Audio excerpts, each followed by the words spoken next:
This video is going to be just a little bit different from the normal. My garden is getting overrun by pests like these squash bugs. This is Canada crookneck that's supposed to be squash bug resistant. And the zucchini and squash that really didn't give us much this year anyway, so I'm just going to pull them. Typically, end of July into August is when the end of my garden is.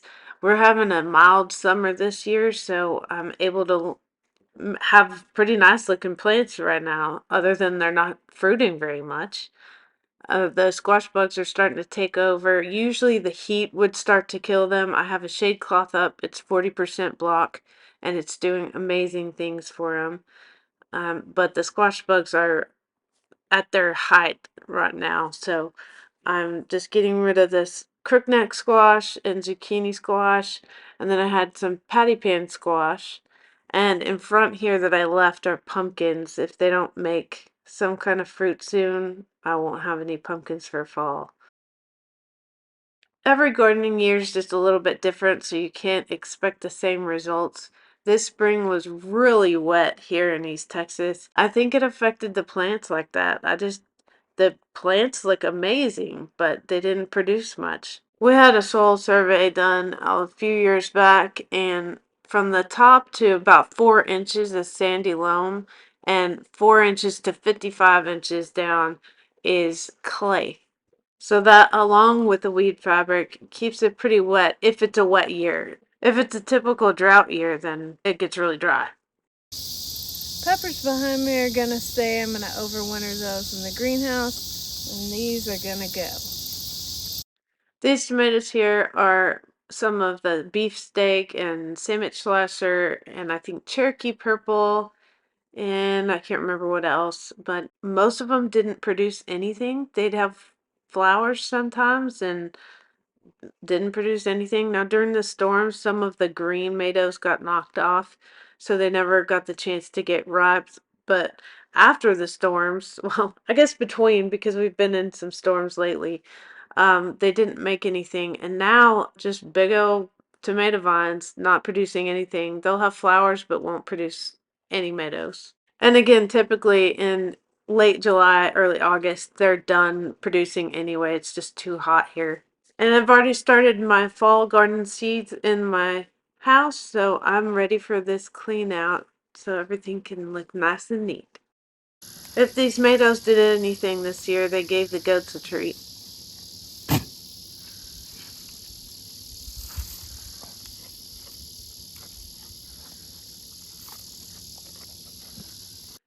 Most of my garden is tomatoes because I can a lot. And when I'm cooking, I usually need some kind of tomato product, like sauce, rotel, diced tomatoes, tomato paste.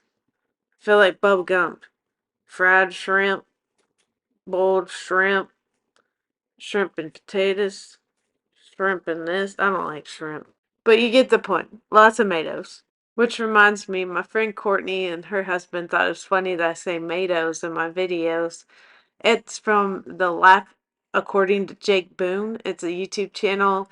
When he was a little boy, he had this, I think, a viral video that was him getting a grocery list, and he said, "What do we need?" And she'd be like, "Tomatoes, tomatoes, what else?" And then she'd say something, "Skitty, what else?" It's really funny. You should look it up. In this bed over here, I had a few tomatoes, and I found some asparagus on sale, so I just put it in there with it. So I was afraid to disturb the soil too much.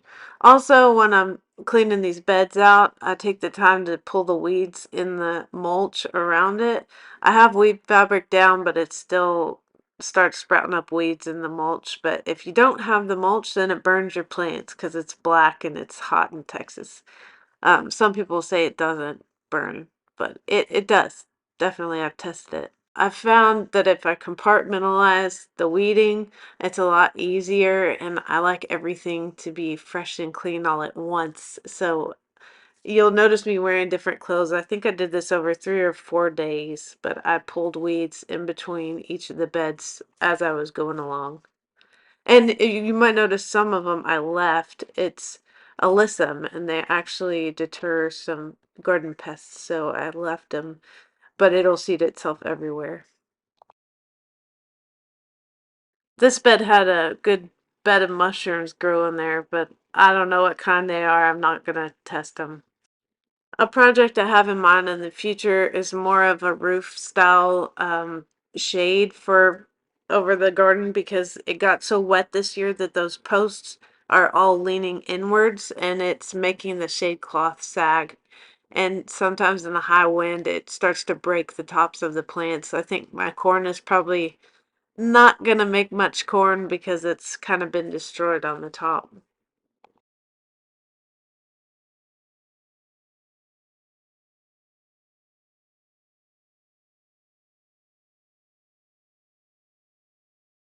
That black octagon thing right there is a composter that I got. It had been in my cart for a long time and it went on sale, so I decided to get it. And it's funny, my friend Karen, her daughter, got one too, and she asked me how to use it. And I was like, well, if I figure something out, I'll tell you. And if she figures something out, you tell me. I don't think I've got the right moisture content in there. Nothing's breaking down. It just kind of gets hot in there, but not enough to break anything down. If you haven't seen my other videos, I have a tunnel or a chicken tunnel all around my garden. So they help me out with a few of the pests. But whenever I find like a grub worm or something, I throw it in there and they go crazy after it.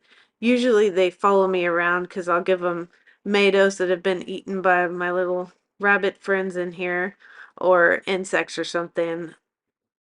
There were a few green tomatoes I gave them from these plants right here, but not enough to keep them. These are actually Amish paste tomatoes, and I got a whopping 3, and they were so split that I gave them all to the chickens. Last year I got a whole bunch, and I still have tomato paste, so maybe that's why I didn't get a bunch, because I didn't need them. After I clean out each bed, I like to fluff the soil and just kind of turn it a little bit. I'll add fertilizer before I have my fall crops in there because it's pretty drained of any nutrients now. Earlier, I talked about the big slicer and beefsteak tomatoes not giving me much, but I had San Marzano canning tomatoes that made a whole lot. But the weird thing is, the 3 or 4 I put in this bed didn't produce anything. I don't know why. It's blocked from the west sun, which is usually a good thing. It's blocked by the greenhouse now, but it's just weird that it didn't make anything. Me and my husband were talking this year about trying maybe some determinate tomatoes.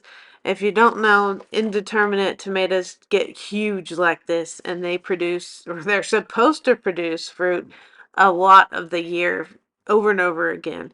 The determinate ones get to a determined size and they only fruit one time altogether, which is kind of convenient for canning. But usually I take my canning tomatoes and throw them in the freezer and just process them at the end of the season.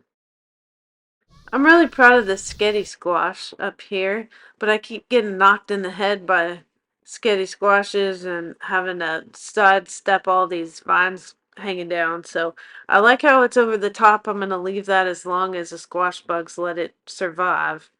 And then when all of them turn ripe, then I'll cut all the vines and take it off. And the next cattle panel arch over is butternut squash, or I call it butternut squash. I use that as a pumpkin substitute because it grows a lot easier than pumpkins for me. So I will let those ripen before I touch that vine either. Even with squash bugs, it's doing pretty well.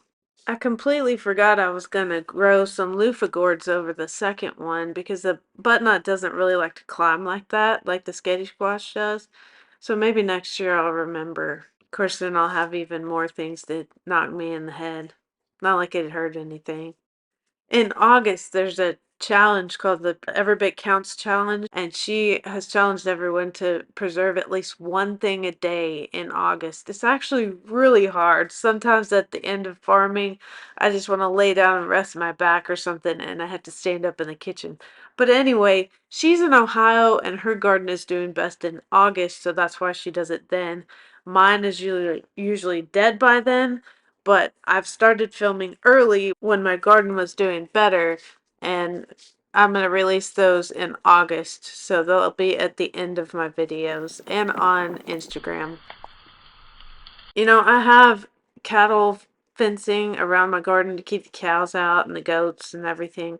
And then I have rabbit fencing below. There's one that's pretty tame. His name is Peter, and I see him all the time. He comes in when I have the gate open just a little bit, and he can get in. But now there's a little one in here. Me and old Peter are kind of friends. He doesn't really destroy much, although I'm trying a second succession of green beans right behind this tree here, and he's eaten off the tops of every single one of them, so I probably won't get any more green beans. Speaking of which, have y'all tried those yard-long beans? Like, do they taste like green beans? Because I'm thinking about them. Let me know in the comments if you've tried them and if they taste like green beans. If you noticed, a lot of these beds are different sizes. They used to be at our house, and we moved them out here, I think, 3 years ago. Someday my house will be right here on the farm, but I'll be like 200 years old. Anyway, in a minute, I'm going to walk through this whole garden area. Before I had this bed cleaned out because I kind of forgot about it. So I did this bed in the tree ring one of the last days. I have these raised beds, but I also have an in-ground portion. I did that first where the pumpkins are, and I've discovered that certain plants do better in the raised beds, like the tomatoes, and they do not do well in our native soil. But beets and root crops and stuff like that will do better in the native soil over in our in-ground portion. I even have my corn in like rows where I can fluff up the soil and stuff, but I also have to weed more there because I don't have weed cloth there so I can fluff up the soil. Here is the final walkthrough, or almost, because I forgot those two beds, but you saw me do them later. These are eggplants and they're full of aphids, so I don't know how much longer they'll last. Here's those green beans back here that the rabbits are eating. I have asparagus behind it, but it never puts on any girth. It's just frondy. I cleaned out that tree ring later. My strawberries are in that long bed where the posts are for that shade cloth. You'll see them better in a second. Oh, and I got a wire hanging down. Those are basil, and you saw me clean out those cherry tomatoes there. I try to have pots of flowers down the center aisle. These are the peppers that I'm going to overwinter. Those are wildflowers back there. And there's my pumpkins back there. More peppers here. My cayennes are going crazy, so I don't know. I still have crushed red pepper from like 2 years ago. This is that butternut squash. Over to the right is the watermelons. I don't think they'll make anything before we have enough time. This is my corn here in the area that I was talking about where I don't have weed block. I put some chicken manure down there. There's my baby corn. And this shade cloth is kind of hammering down some of them, but they didn't get real tall anyway. Another baby corn. Well, thanks for watching. Hope you liked this. Just a little something different. I'll be back next week with my regular 2-week update. If you like this video, feel free to subscribe. I upload most Sundays, and you can keep watching us grow our farm. Have a good one.